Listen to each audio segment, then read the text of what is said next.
So Dune obviously isn't a new movie, but it was still the most anticipated for 2023 for me because somehow I had gotten around to reading 9 Dune books at this point, but I still hadn't seen the movie, and technically I'm seeing it now in 2024. This movie far exceeded my expectations. It's even knocked Oppenheimer out of the top 3. I also thought it would be fun to watch now because Dune Part 2 is coming out next month in cinemas, and so this could be kind of a little bit of a recap before we move on to Part 2. Anyway, onto the summary. Chani describes the beauty of Arrakis, the desert home of her Fremen people, but also that they live under a kind of occupation by a dynasty known as the Harkonnens, who currently rule over this domain. The Fremen have been unsuccessful in fighting off the Harkonnens, even though they never stop trying. The obscenely wealthy Harkonnens maintain their wealth by controlling the production of spice, or melange, the most valuable resource in the desert. Because it's too hot during the day, spice harvesters generally arrive at night, ravaging the land.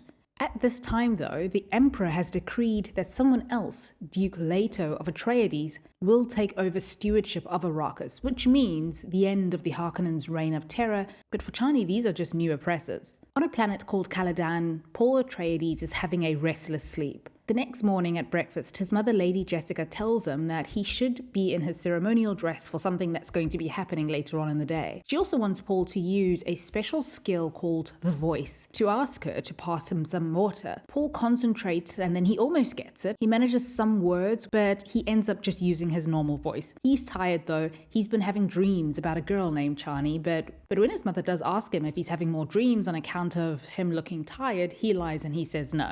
Paul takes to his studies about Arrakis and he learns about the Fremen and their way of life. He learns how they survive by having engineered still suits so that they would not dehydrate or die from the high temperatures in the desert or the lack of moisture due to the heat, since water is a scarce resource. The Fremen, he learns, share the planet with creatures called sandworms. It is also the sandworms that produce spice or melange, and the Fremen often refer to the sandworms as Shai-Hulud, which is kind of like their deity on Earth, or technically on their planet of Arrakis. It's also the Fremen's addiction to spice or melange that gives them their blue eyes. As mentioned, spice is the most valuable commodity because without it, space travel wouldn't be possible. Millions would die of painful withdrawal. We get to the ceremony then with Paul, his mother Lady Jessica, Duke Leto, and the rest of the House Atreides looking sharp in their formal ceremonial clothes and waiting for the arrival of the representatives of the Emperor. Among them are guild navigators and even a representative Reverend Mother of the Bene Gesserit. Quite the delegation. Anyway, they're here to formally present Duke Leto and House Atreides with the offer to take over stewardship of Arrakis. Leto steps forward and he formally accepts. Duncan Idaho, the swords master, who is something of a big brother and mentor figure to Paul, is preparing for an early scouting mission on Arrakis, ahead of the rest of the family. Paul is keen to go with them. He tells Duncan that he's been having dreams about Arrakis and the Fremen. He also saw Duncan dead. Duncan assures Paul that dreams are just stories and he'll be fine, he'll be safe going ahead for now, and he'll see Paul when he and the rest of the family go to Arrakis in a couple of weeks. Paul also asks his father if he can join the scout mission, but the Duke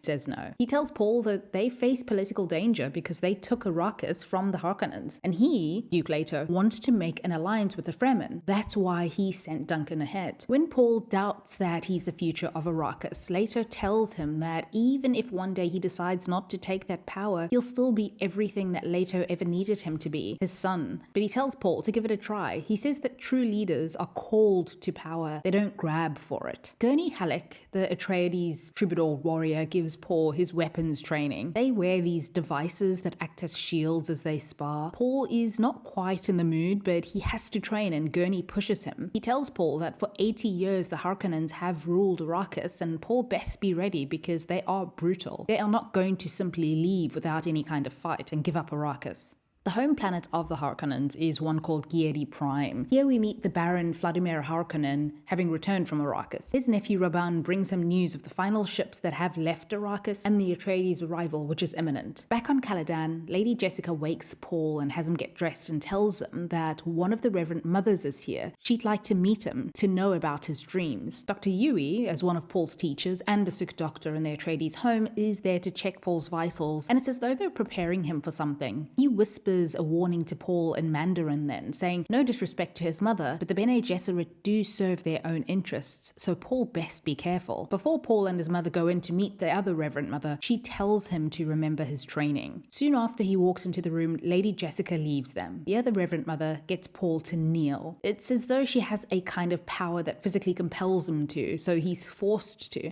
In the book, Paul realizes that this Reverend Mother is using the voice on him, the very same voice that Jessica was teaching Paul to use and to hone at breakfast.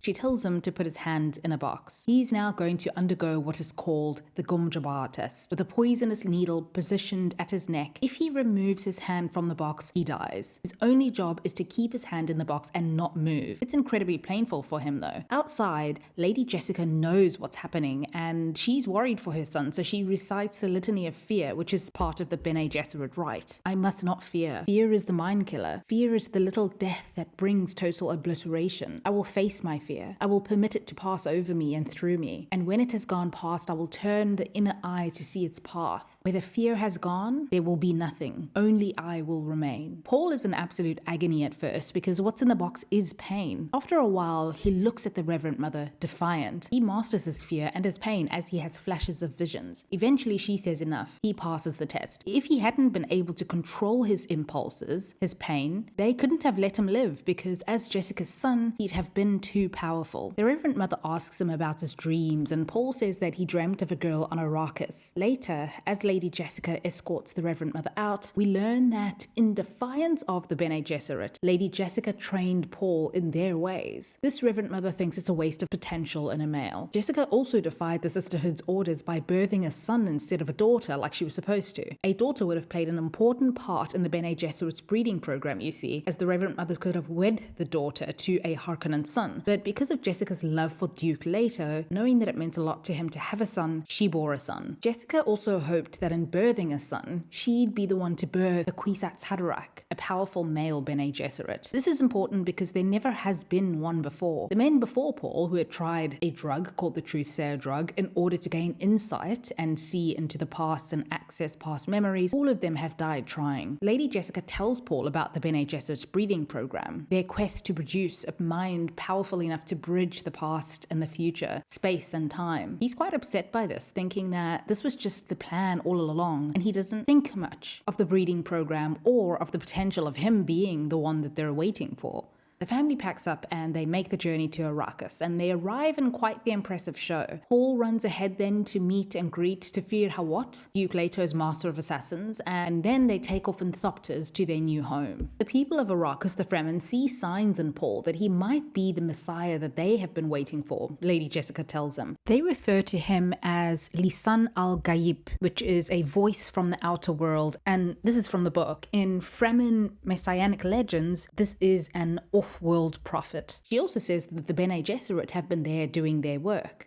Paul is skeptical and he thinks that this just means that the Bene Gesserit have planted beliefs in people, manipulated them into believing this for some reason, obviously just to suit their own ends. Jessica chooses a Fremen housekeeper named Mapes, and she correctly guesses that Mapes has a weapon on her. It's a crysknife made of a sandworm's tooth, a sacred weapon to the Fremen, so much so that those who see it unsheathed need to be cleansed or slain, and if uncleansed person who has seen it cannot leave Arrakis alive. Mapes gifts this crysknife to Jessica. Outside of the palace walls, the people still shout out at Paul, thinking he might be their messiah as he goes for a walk. He meets one of the groundskeepers watering palm trees, who tells him that each one drinks the equivalent amount of water as 5 men every day. Paul wonders if they should get rid of the trees to save water, but the man says no, the trees are sacred. While Paul studies more about Arrakis, he senses the presence of something in his room, something that means to attack, and he immediately senses danger. It flies directly at him, but with his quick reflexes, he manages to catch it in his hand and kill it. This bug-looking contraption is called a hunter-seeker, a weapon commonly used in assassinations. This hunter-seeker could burrow into your skin and chew its way to your internal organs. Paul correctly guesses that it must be operated by a person somewhere in the house, somewhere nearby. Tafir Hawat then tells of a Harkonnen agent that had been smuggled in through the pipes, who is now dead. One of the Reverend Mothers goes to Baron Harkonnen, and she seems to be aware that he is planning some some kind of attack on House Atreides on Arrakis, because they silently communicate that the Emperor will help the Baron by providing some of his Sardaukar armies. The Reverend Mother makes it known that she doesn't care about Duke Leto, but she asks the Baron to spare the Lady Jessica and Paul, allow them to at least escape into exile. The Baron agrees not to harm them or kill them, but after she leaves, he makes it known that while he won't kill them, the desert, his desert, surely would, and he's counting on that. During a House Atreides strategy meeting, it's revealed that the Harkonnens sabotage some of the facilities as a means to delay the Atreides production of spice, now that they're gone. They'd also been looting and bleeding the place dry for many years, exploiting the resource that is spice. There is a judge of change nominated to oversee this transition of Arrakis from the Harkonnens to the Atreides, and her name is Liet Kynes. She was nominated by the Emperor. Duncan and Paul reunite then, as Duncan has returned from his time in the desert. He gives the rest of the group some intel on what he found when he was with the Fremen, that there are tens of millions of them, not just 50,000 that the Harkonnens had estimated. He also invites one of the Fremen, Stilgar, to join the meeting. Like most Fremen, Stilgar is skeptical and hostile at first, commenting that the Atreides clan are just another bunch of outworlders who have come to take their spice and offer nothing in return. Later assures Stilgar that their homes will remain theirs and that they won't be hunted. The Duke was appointed to protect all of Arrakis after all. Stilgar also says at this point that he recognizes Paul. The Imperial ecologist Liet Kynes has the team fitted with still suits as she plans to take them out on a kind of tour of the desert and show them how spice is collected or mined. She asks Paul if he's worn a still suit before, and he says no, it's his first time. It seems he has some kind of intuition about how to use it, and she comments that the way that he ties his boots it's as though he's a seasoned skill suit wearer, and she mutters in the Fremen language that he knows their ways as though he were born Fremen. She takes them on a tour in an ornithopter, but before long, disaster strikes. Spice crawlers are used to collect the spice from the desert, but because of the rhythm and the vibrations that they make, they attract sandworms. When the sandworms are at a certain distance, a carryall is radioed in to lift the crawler out of the desert. The group on the Thopter watch this very scenario play out, only one of the carryalls seems to have malfunctioned and it can't pick the crawler up. Leto refuses to let the men be consumed, so they go down with the Thopters for this unplanned rescue mission. Paul, who is off the Thopter and he's in the desert now, hears eerie voices whisper, "The Kwisatz Haderach awakes," the voices say. He gets distracted by the voices, but Gurney Halleck gets him just in time and they make it onto the Thopter. They all see the sandworm devour the crawler, and Leto thinks this is a clear sign of sabotage by the Harkonnens. Later, Dr. Yui examines Paul, who seems to be sensitive to spice. It was blowing all over his face when he was in the desert, but he'll be fine. He also knows that he doesn't have an allergic reaction to it, and he tells his mother that he had a vision in which he sees Chani and he's following her into a sietch. They kiss and suddenly he dies. He also knows that someone will hand him a blade. He tells his mother then that he knows that she's pregnant. She's only a few weeks along though, so he can't know that, she says. Only he does. On Seleucus Syndicus, the Imperial Army planet, the Emperor's Sardaukar army is getting ready for battle. The Baron has commanded 3 battalions to help with his mission. So indeed, it appears that the Emperor is lending his men to help the Harkonnens fight the Atreides. Lady Jessica goes to Leto and she wants to tell him something about Paul, but he interrupts her, telling her that Paul has been different ever since she brought him to the Reverend Mother that day on Caladan. He's been distracted. Leto seems to have other worries as well. He asks Jessica that if anything were to happen, please protect Paul. Leto feels like they're running out of time. Later, he tells Jessica that he should have married her. You see, Jessica is his concubine, so they couldn't be married, even though they do love each other. In the book, Dr. Yui does at one point ask Jessica, why haven't you made the Duke marry you? And she says that there is obviously the political reason that if the Duke remains unmarried, there could still be a marriage or an alliance marriage with one of the other great houses.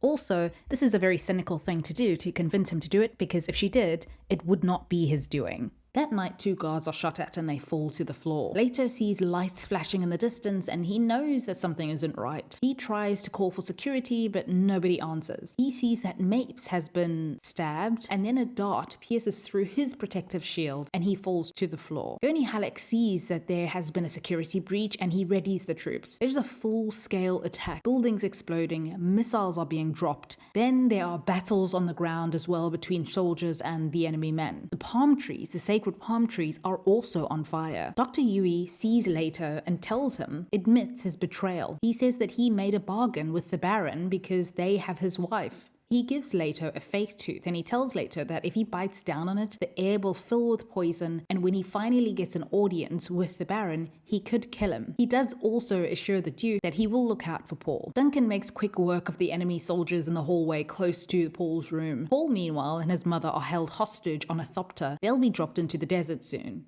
Duncan also manages to escape the house on a thopter. While in the thopter, Paul focuses and he's able to finally use the voice, both he and Jessica do, to get their captors to kill one another and set them free. Well, she kills the remaining captor as well. Eventually, Paul and Lady Jessica find themselves in the desert and they see the destruction of their new home from where they are. Duke Leto sits naked on a chair as Baron Vladimir enjoys a meal. Yui comes in and confirms that his part of the deal is done. Now he wants the Baron to free his wife. The Baron says that he said that he'd set her free and that Yui could join her, obviously leaving out the part that he'd already killed Yui's wife, and the Baron tells Yui that he can join his wife and he kills him. Paul also gets a message from Dr. Yui and some supplies, like one of which is his father's ring, the one that the Duke's father gave to him and that he used to sign the seal in accepting stewardship of Arrakis. Paul starts getting sick in the tent then and he coughs because there is spice in there. Just then he has a vision of Chani. He also has a vision of himself, older and fighting in a battle. He says though that there will be a holy war that will spread like fire across the universe. A war in his name, people shouting his name. As his mother tries to comfort him, he lashes out at her, telling her that she and the Bene Gesserit did this to him, made him a freak. He sobs then over the loss of his father, and he eventually puts on the ring. Tonight, the House of Atreides falls and your bloodline ends forever, the Baron tells Leto. Leto chooses that moment to bite down on the tooth, letting out the poisonous gas, and everybody in the room collapses. Duncan sees Liet Kynes in the desert and she says that she was commanded to say nothing, to see nothing. Duncan declares that the Emperor sent them there to die. Paul and his mother finally leave the tent and they are met by Duncan, who bows and addresses him as my Lord Duke, after hugging him and giving his condolences about Leto. After Duncan gives them more information on the attack, that the Sardaukar were there, Jessica figures that the Emperor has picked a side because the Sardaukar are his army and he ordered Liet Kynes not to say anything. She's also risking her life by being there though, so it seems as though she's picked a side as well. She takes them to an old ecological plant to stay safe from the coming sandstorm. Paul tells Liet Kynes that what happened to them is every great house's fear, that the Sardaukar would come, but the only way for them to ever stand a chance is united against the Imperium. He asks her to be a witness if he would testify that the Emperor attacked them. When Liet Kynes says that the end result would be warfare, Paul offers another alternative, a political marriage, since the Emperor has no sons. Liet Kynes tells Paul that the Emperor feared them and that he brought them to Arrakis to kill them. She isn't sold, but he starts referring to the Messiah and he says that he's seen Liet Kynes in his dreams. He tries to convince her that he could make paradise of Arrakis. Just then, the Sardaukar find their hiding spot. Paul tries to stop Duncan, but to no avail. He locks them in as he decides to face the Sardaukar on his own and buy Paul and Jessica some time to escape. He takes out about 8 of them before he's stabbed. He then gets up again and he survives long enough to take a couple more out, but at some point he collapses over and dies. Liet Kynes says that she will report this attack to the Landsraad and she sends Paul and his mother out to a thopter. They're able to escape. While out in the desert, Kynes is also stabbed by the Sardaukar for betraying the Emperor, they say. She answers that she only serves one master, Shai Hulud. She makes rhythms in the sand then and they all get swallowed by the worm. Jessica notices jet flares behind them. The Sardaukar, or the Emperor / Harkonnen side, are not letting Paul and his mother away without a fight. In trying to escape, they get trapped in a sandstorm, and then due to some mechanical and hardware failures, the thopter just falls apart in the sky and does its own forced landing. Paul and his mother run for cover by some rocks nearby. Baron Harkonnen miraculously survives the later Yui poison and he's healing in a bath of toxic-looking black sludge. His nephew Rabban assures him that they're all dead. There's no way Paul and his mother could have survived out in the desert. The Baron Harkonnen also orders for all Fremen to be killed. Paul and Lady Jessica put on the still suits that Kynes gave them and they go out into the desert looking for the Fremen. They look for the sietch where Duncan was before. Paul tells his mother that they'll have to sand walk like the Fremen to avoid being detected by the worms. Suddenly, a worm does come nearer though, and they run, but just as it's about to attack, it doesn't. It just stops and groans with its mouth open. It goes off in another direction then, because as Paul says, somebody set off a thumper. Somebody called the worm. Stilgar appears then, and he tells his men that they can't touch Paul, even though the others want to kill Paul and his mother for their water. Stilgar says that it's brave of them to cross the path of Shai-Hulud. It's one of the Fremen thumpers that actually saved their lives.